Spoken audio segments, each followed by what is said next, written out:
and welcome to the podcast where friends discuss environmental policies from around the planet.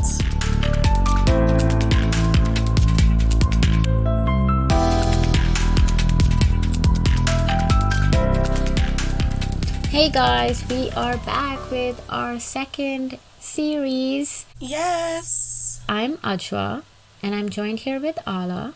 Hey. And we are, as always, the Planet Policy Pals. Woo! Very excited about the next series. So, let me talk first a little bit about what our series 1 was about. We would really love it if you guys would go just check it out. That was when we were introducing organizations. Some were international. We also talked about grassroots organizations. For our series 2 though, however, we are going a little different route. Instead of doing one long hour-long episode, we're going to be doing 2-part episodes. But we'll be publishing every week, so don't miss us any week, guys. So let's quickly jump into episode 7, and we are going to be talking about, drumroll please, textile. Yes! Yay! Fashion indeed. Tara Banks would love us. She would not. Oh boy. Before we do that, we are going to talk about an audience question or comment that we asked you guys, and one of you gave us a nice little comment for our China episode. It was an extra policy episode, so please catch it if you haven't. And thank you so much for our commenter. It was Rida who answered our question on whether you think you need economic growth before environmental progress, and she believes that you do. Ala, what are your thoughts on that? You know what? I think that Rida is I agree with her for the most part. It's much easier if the country is stable economically, because unfortunately in really, really poor areas or areas that are seeking development, you just have so many problems. You know, I think about Nigeria today being our Democracy Day, and shout out to all the people who are on the streets protesting. People have immediate needs. But the thing is, unfortunately, sometimes when we're waiting for environmental needs to be satisfied after economic needs, we forget that the two are kind of intertwined. So if the environment is cleaner, you'll have more investment, not to mention human health. So in some cases where the situation is dire, like in an area where there's a lot of pollution, I think governments and organizations, as we see, can start taking small changes to kind of reverse those effects, or at least stop it from getting worse before we get there. That's kind of just what I think. So, a spot of environmental news. Thank you again, Rida, for the comments.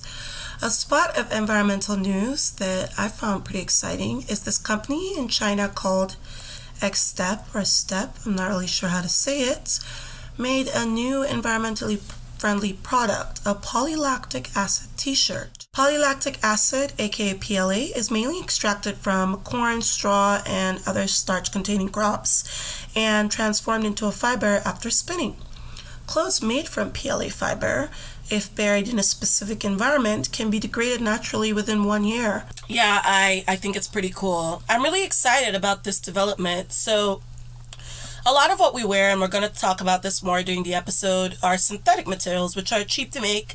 And even though they degrade like plastic for the most part and take like forever, 200 or more years to degrade, they're cheap, so we keep making them. My favorite thing about polylactic acid as far as textiles is that it's a sort of polyester, but it's made from lactic acid.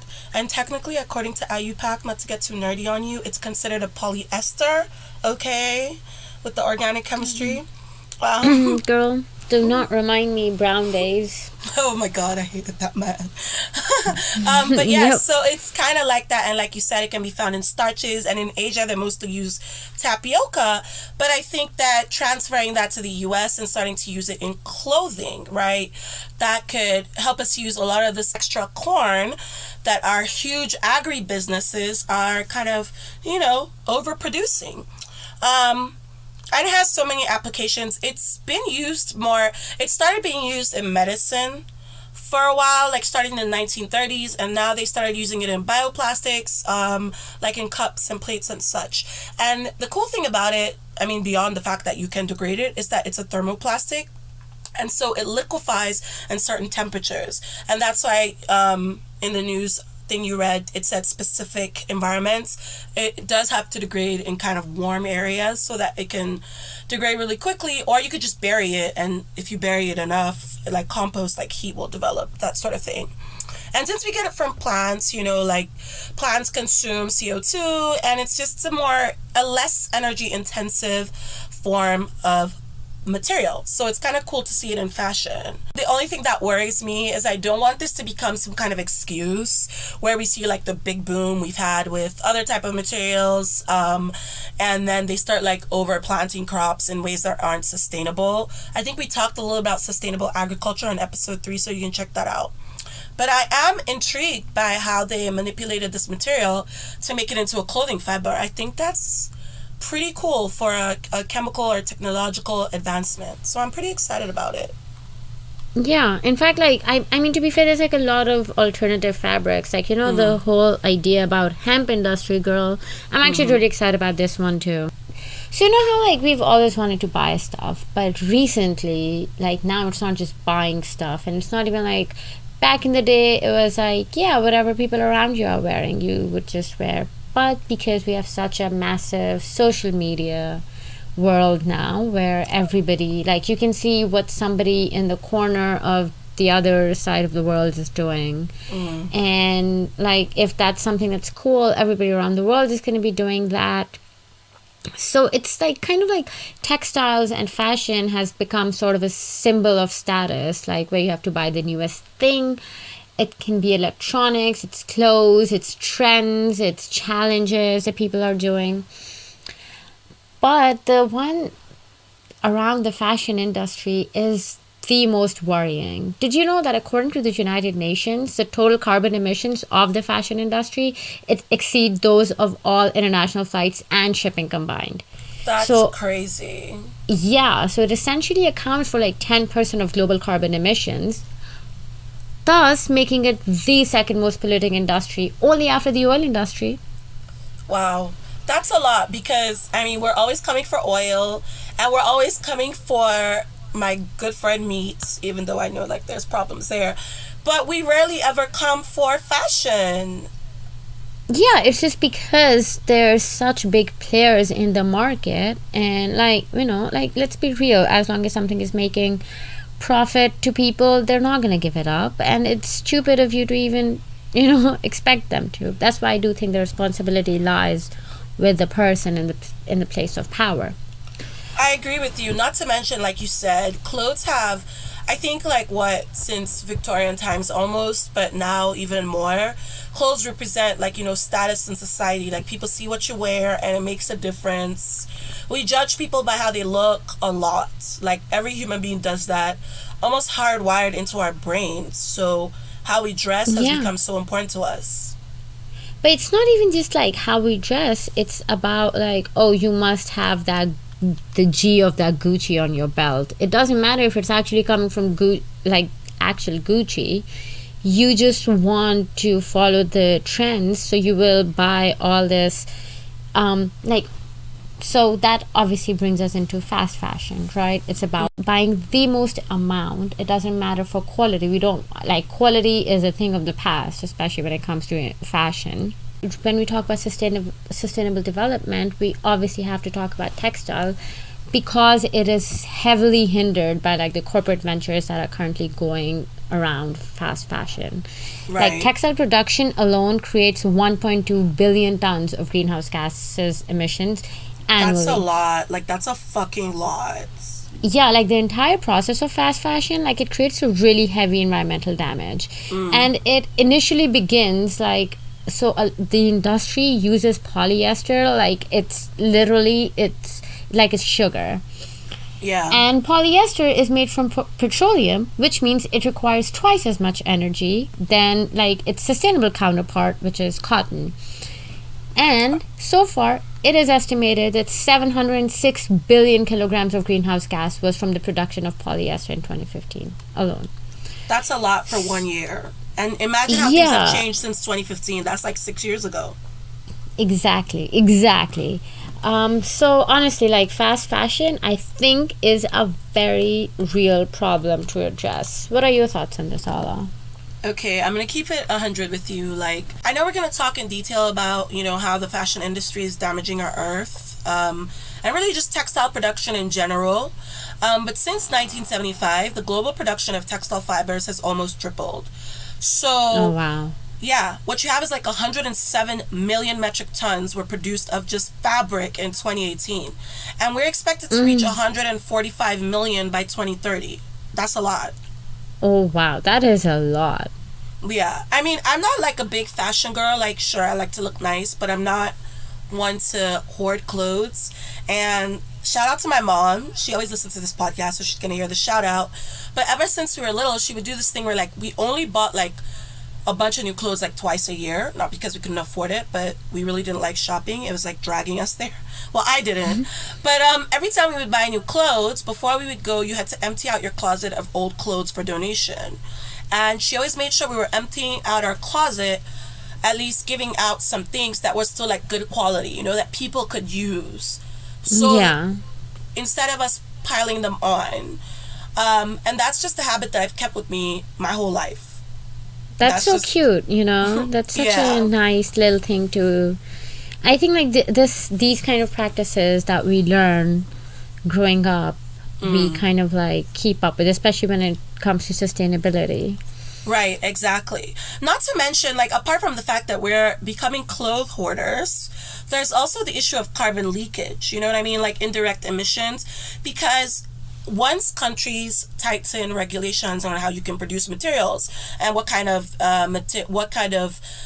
pollutants can be in the water from after dyeing and washing and whatnot, people just go to countries with lower restrictions, hurting those people, of course, but the carbon leakage comes from the transports. Like, there's a carbon transport cost when you have to fly things and ship things. You're putting more emissions into the atmosphere. So I love to see like a well-dressed person. I love to see cute people. But if you're one of those people that's really into like high-end stuff and you like to see the new trends, I mean, I guess what I would say is like try out some of these companies online that will rent you clothes. Like they rent high-end clothes. Yeah. Or consignment stores, so you're not, hoarding these things and you're not kind of aiding it. And I'm not blaming people. I will say, the burden is on producers. But unfortunately, we live in a world where, if we're being realistic, supply drives demand. Yeah.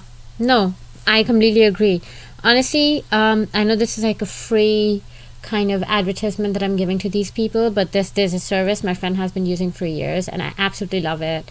It's called Rent the Runway. You're probably aware of it. And goddamn, like these people, if you really do like high fashion, if you really do like especially expensive clothes, and you can't afford it, but you're doing it for the gram, and you're going to wear it twice, check them out. It's not even that much money per month, and it's way less money than the actual cost of what you're putting out in the environment. You're putting in your time, your energy, and then you have to dispose of these clothes later that you wanted, and there's no way you're gonna afford that $800 dress, girl. Just go to Rent the Runway. They'll give you that one.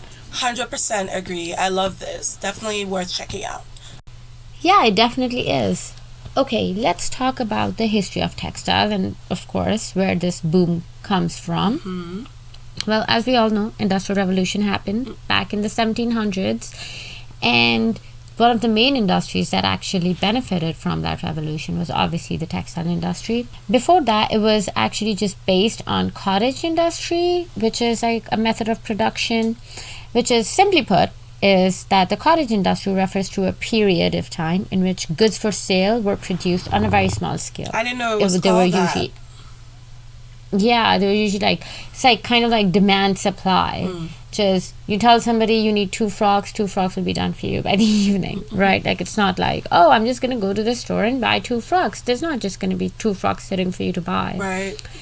Right. So yeah, so in this system, people produce goods such as wool in their like they did in their homes or in their farms, and then they sold it to local communities. And since long distance transportation was not that common, this is basically how people kind of bought clothes. Now, this method of production was obviously slow and not that efficient, and it obviously struggled to keep up with the very growing demand. Right. That was obviously growing population, more people, more clothes. Now, in contrast, industrialization allowed goods to be produced in one central location and on a very on mass scales. This also led to creation of inventions that kind of helped speed up the process and the production of goods, and especially it was for the textile industry. How we see spinning and looming. Right. So throughout the 1700s, we had inventors. Now these people, of course, they developed machines and they developed techniques that would help improve production. Now, for example, in 1733, John Kay developed a wheat shuttle, which later became to be known as a flying shuttle. That's a funny name. Now this machine, right? And this machine improved weaving efficiency, and it really reduced labor needs because it could be operated with just one operator. Then we have James Hargreaves, who created the spinning jenny in 1964. And this was a machine that allowed many spindles of thread to be spun at the same time. Then we have Richard Arkwright, who added to this development by developing the water frame in 1769. Finally, a Norman name. Right. Now, the water frame allowed over 100 bundles of thread to be spun at a single time, but it was so large and it needed so much energy that he built it next to rivers and creeks so that they could use the force of water to spin the machine. So I guess that's one of the first hydroelectric things that we would see in textiles. Hydropower. And Edmund Cartwright, he developed the power loom in 1785, and this allowed for quicker production of cloth. And then we had the American inventor Eli Whitney, who developed the cotton gin, a very famous invention, back in 1793, and it allowed for quicker production of cotton. And mind you, previously cotton had to be hand cleaned in order to remove fibers and seeds. And if you guys have seen cotton plants, those seeds are tiny and it's annoying. Yeah, let's not talk about the people who had to do it. Cotton gin, it sped up this process and it allowed for much faster harvesting of the resource. And all these inventions kind of mechanized the textile industry and led to the establishment of factories all throughout Britain, and which was essentially the first country to industrialize. Wow, that's a really interesting history. That's pretty fun. Oh, I love history. Nerd. Okay. Alert. All right. Well, in more recent times, right, jumping from the 1800s and whatnot all the way to the early 2000s is kind of how we got fast fashion. And y'all, the company that started this insanity, right, that has given us Fashion Nova and Shein was Zara. Mm-hmm. And I was like, yeah, I was floored when I found this out because I did not know this previously.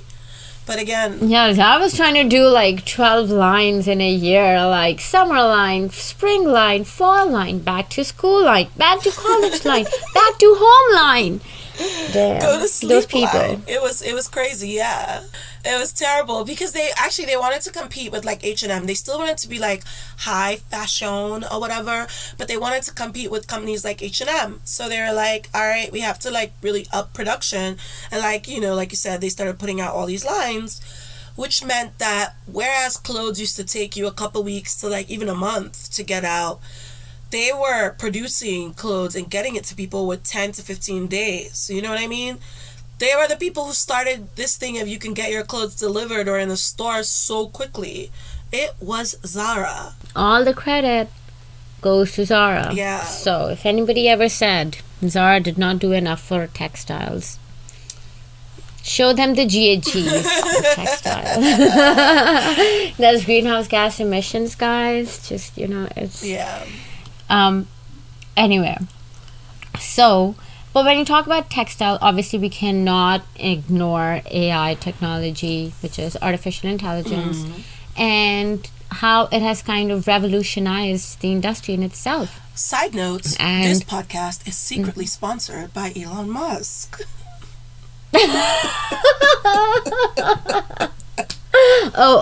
Then you are going to love the part what they're doing with AI, or they're trying to do with AI. So of course AI is of course shaping production processes and the way that they've been conducting businesses. And yes, AI can access and collect historical and real-time operational data, and it can provide you insights that can help improve your operational efficiency. Right. Because of course when you have a clear view of your operations, it is easier to tweak processes to magnify your workers' capabilities. Sure, of course you can cut down costs, production, quality control, manufacturing, all of that, understandable. But you know what else they're working towards? They are working towards smart apparel or smart clothing that kind of leverages on the Internet of Things and electronic sensors, and this is to create a better user experience. But you know what they want to do? They want to check out what material causes what jump in your heart, and then use that data to tell you what material you should be putting on your skin, because every time you put something on your skin, it's going to collect real-time data from. And it's great for health workers, don't get me wrong. But you know, since we're talking about Elon Musk putting a chip in your brain, or Bill Gates putting a chip on your brain, girl, you people are so fucking dumb if you think they're gonna go through those efforts. They're literally gonna put you in an H&M shirt and know about your biodata. They're gonna know everything about you. They're gonna know your blood type. They're gonna know your children's blood type that have not been born yet. They're gonna know your partner's blood type that you have not met yet. So you know what? Keep buying H&M and don't get those vaccinations, and you'll be great. Right. And the biggest things that I think they're going to do is defect detection, which will make for less waste in the long run. So not all hate on AI, and please, like, okay, Elon Musk is a bad person, but he's not that bad. Listen, I love inventors, okay, just with better morals, but love inventors nonetheless. Yeah, he's a genius, can't lie. Since we've talked about textile and AI, let's talk about textile and the environment, since that's what the entire podcast is about. Yeah. So, yeah, and I'm going to actually talk about a little bit behind the science, and I'm going to hand it over to Ala to talk more about the implications that we've seen in the environment. So, as we know, most processes in the industrial world, they have emissions. So does the textile mills. They have atmospheric emissions, and these emissions, by the way, as I've said before, have been identified as the second greatest pollution problem. So they are the second biggest problem for the textile industry when it comes to pollution. Well, after, of course, water effluent quality. We'll talk more about how much it affects water. But speculation concerning the amounts and types of air pollutants that we've seen from the textile operations, it has been widespread. But generally, air emission data for textile manufacturing is not actually that readily available. Are we surprised? Not really. To be fair, air pollution is actually the most difficult type of pollution to sample, test, and then quantify when you're doing an audit. Yeah, you need like a lot of air monitoring stations, and not every country, let alone every state, has the sufficient amount. Yeah. So then, so for textile, we have like some point sources. Like, let's say for the air pollution, we have boilers, we have ovens, and we have storage tanks. And these are usually what are contributing to the air emissions. And then we have, for water emissions, for water quality, we have diffusive point sources that are solvent based. There's wastewater treatment, we have warehouses, and then there's obviously spills that get into it. So textile mills usually generate nitrogen and sulfur oxides from boilers. And you'll remember from our episode on our mini episode on net zero emissions, you'll remember us talking about why those things are harmful. Definitely not good. Then we have other significant sources of air emissions that come from the textile operations that include resin finishing, and then of course drying operations. Printing, dyeing, and fabric preparation is actually, like, printing and dyeing especially, are just so horrible for the for like water. So bad. Yeah, and you need like a hella wastewater treatment plants for that to like be sustainable. And then we have hydrocarbons that are being emitted from drying ovens, and then we have mineral oils that are in high temperature drying and curing processes. Now, these processes can emit formaldehydes, they can emit acids, softeners, and a lot of other volatile compounds. Yeah. Then we have residues from fiber preparation sometimes that emits pollutants during heat setting processes and carries as solvents. That is basically what you have, like you have either water or whatever in the dyeing process that is usually carrying the color. Those they can have depending on the type of dyeing process that is being used, they can be like from wastewater treatment plants, like they can have a really big impact on that as well. And basically what that means is stuff that like would normally be in an aqueous form and or a fatty form that would normally, like be sticking to the clothes or at least in the water where you can carry it, they become aerosolized and they're in the air now. Particles are in the air.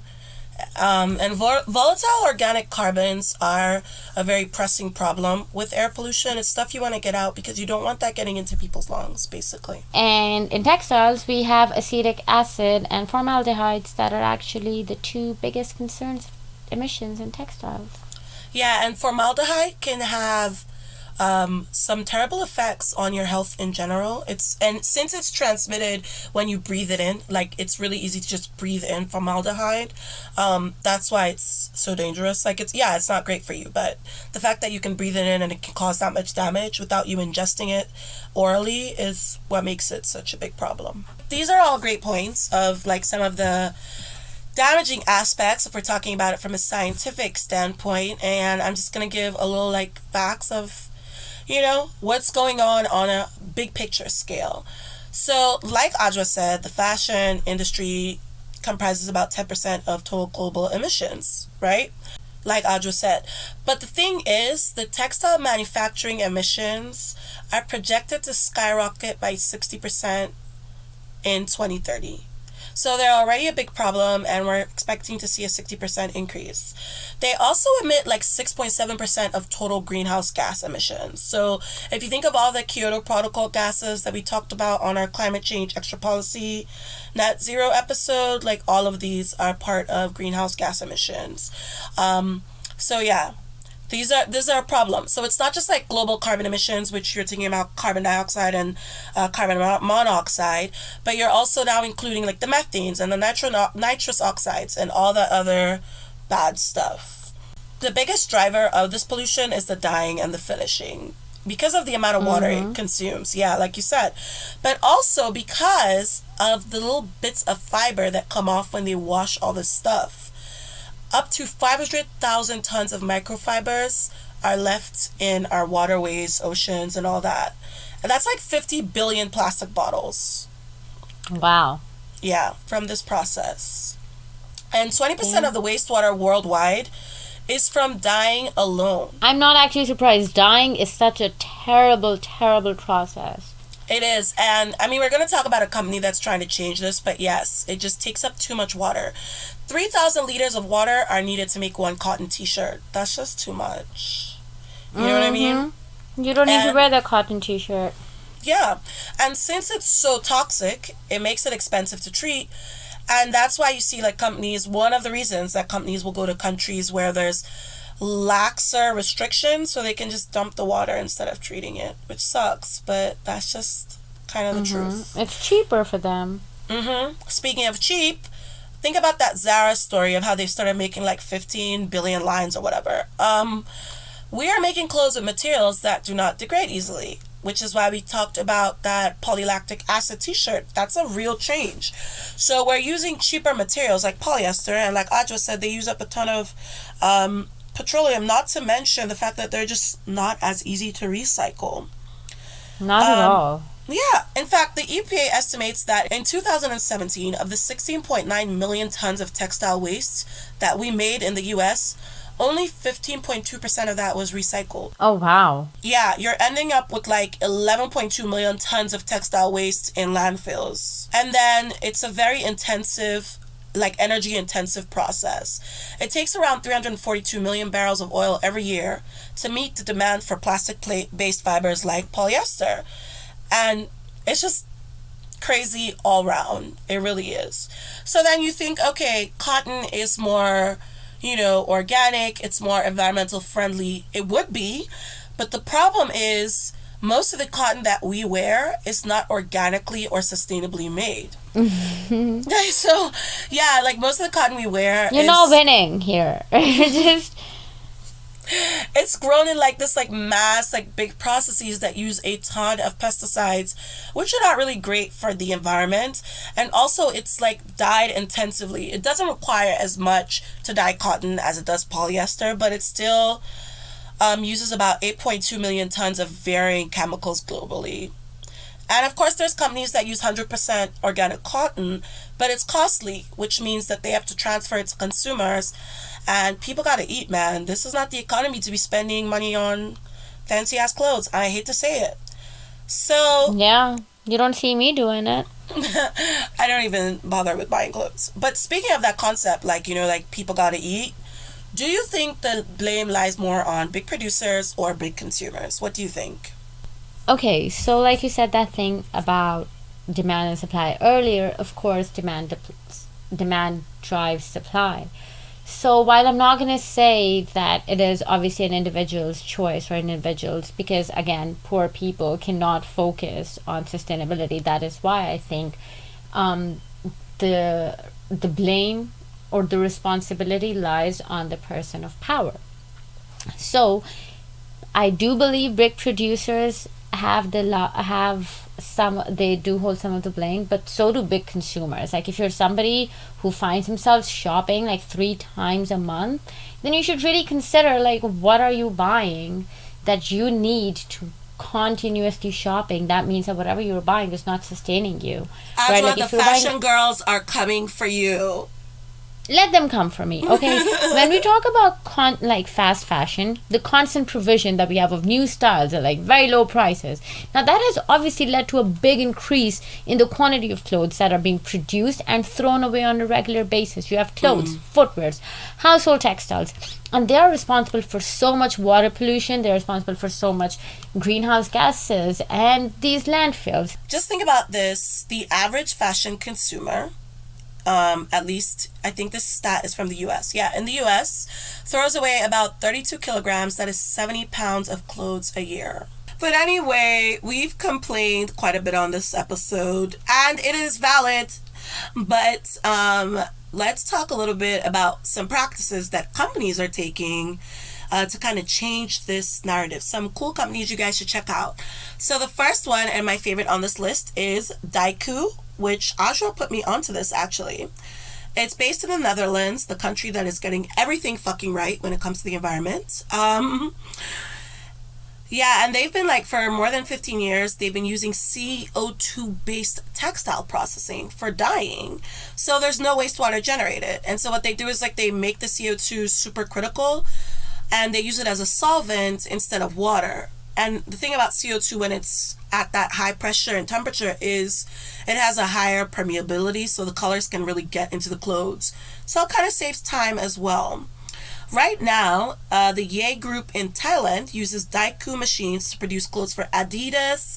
Far Eastern New Century in Taiwan uses it for Nike. So that's kind of cool, you know what I mean? And this process used to be considered so expensive, but Daiku is kind of changing that. Patagonia is one that, all of us have heard about Patagonia, and they've been doing this for decades. In fact, they were named the UN Champions of the Earth in 2019 because apart from the great clothes that are sustainable, they also do advocacy work. Levi's, which is not, maybe doesn't fit in with the rest of them on this list, has been making a lot of changes recently, and they're hoping to have 100% sustainably sourced cotton by 2025 so I can buy my t-shirts without guilt. Until then, they also have this waterless brand, and they reduce wastewater use by 96% in the jean production. And they started a buyback program last year, which is kind of cool. So you can sell them back your old jeans. Not for a lot, but you can still take it there and buy new ones. People Tree is another cool company that has been around since 1991. It was one of the first ever sustainable fashion brands. And it's the only brand credited by the World Fair Trade Organization. So they've been doing this for a long time. Like Environmentally friendly practices are their jam, including organic farming and fair wages, which I kind of love that whole well-rounded thing.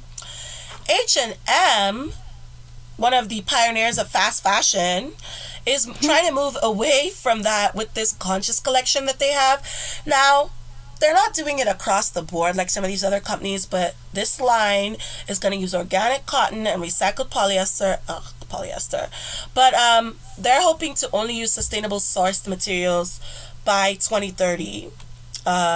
I checked, and it didn't specify if it's just for that line or everything they make.